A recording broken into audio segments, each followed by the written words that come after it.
বিচার চাইবেন কোথায়? আইন আদালত আছে? সব ধ্বংস করেছে। মিথ্যা মামলা দিয়ে শাস্তিও দিয়ে দেয়। ঘরে ঘরে তো নির্যাতিতা মহিলাদের কান্না, তাদের এই গুমড়ে গুমড়ে কান্না আর এই অভিশাপের থেকে ওরা কোনোদিন মুক্তি পাবে না। আর এই দায় মুক্তি টুক্তি কিছু থাকবে না। সবাই দোয়া করেন, আল্লাহ সময় দেবে, আর প্রত্যেকটা অন্যায়ের হিসাব হবে, সকল বিচার হবে। আমরা ন্যায় বিচার করব। ওদের মতো এই ফালতু বিচার করব না। শুধু মানুষকে হয়রানি করার জন্য বা মানুষের সুনাম কাড়ার জন্য যে বিচার, ওই বিচার না। যে বিচার আমরা করেছি, জাতির পিতার হত্যার বিচার করেছি, যুদ্ধাপরাধীদের বিচার করেছি। হ্যাঁ, আমি করেছি। এটা আমার অপরাধ না। যারা আপনজন হারিয়েছে তাদের ন্যায় বিচার পাইয়ে দিয়েছে আমি। বিচারহীনতা থেকে বাংলাদেশকে রক্ষা করেছিলাম। আজকে আবার সেই বিচারহীনতা চলছে।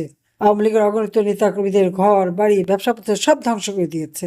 তা একটা আওয়ামী লীগের নেতাকে যখন অর্থনৈতিকভাবে পঙ্গু করে দেয়, সেই সাথে তার সাথে যারা কাজ করতো বা তার খামারে কাজ করতো, ইন্ডাস্ট্রিতে কাজ করতো বা খেতে কাজ করতো, তাদের কি দোকানে কাজ করতো, তারাও তো বেকার হয়ে গেল।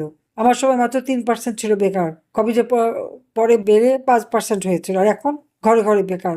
তরুণ সমাজের কর্মসংস্থান ব্যবস্থা নেই, চুরি ডাকাতি করেই খেতে হচ্ছে সবাইকে, কারণ কাজ নেই, কোনো মানুষের জীবনের নিরাপত্তা নেই। এভাবে একটা দেশ চলতে পারে না।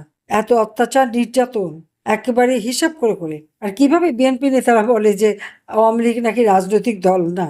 ওরা রাজনীতির কি বোঝে?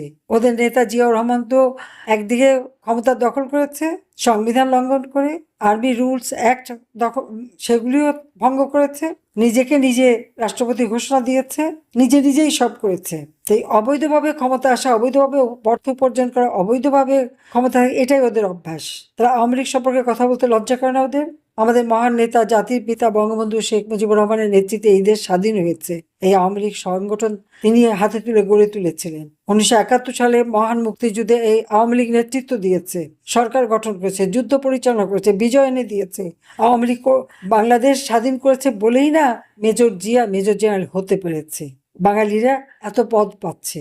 এরাও আজকে যে ক্ষমতা গেছে, বাংলাদেশটা আওয়ামী লীগ স্বাধীন করে দিয়েছে বলেই তো পেয়েছে। জাতির পিতা দেশটা যদি স্বাধীন না করতেন তাহলে কি এরা এই পদ টদ পেত না। কিন্তু তাদের প্রতি সহমর্মিতা জানাই, কারণ আমিও আপনাদের মতো একজন স্বজনহারা বেদনা নিয়েই বেঁচে আছি, কিন্তু আপনাদের পাশে আছি।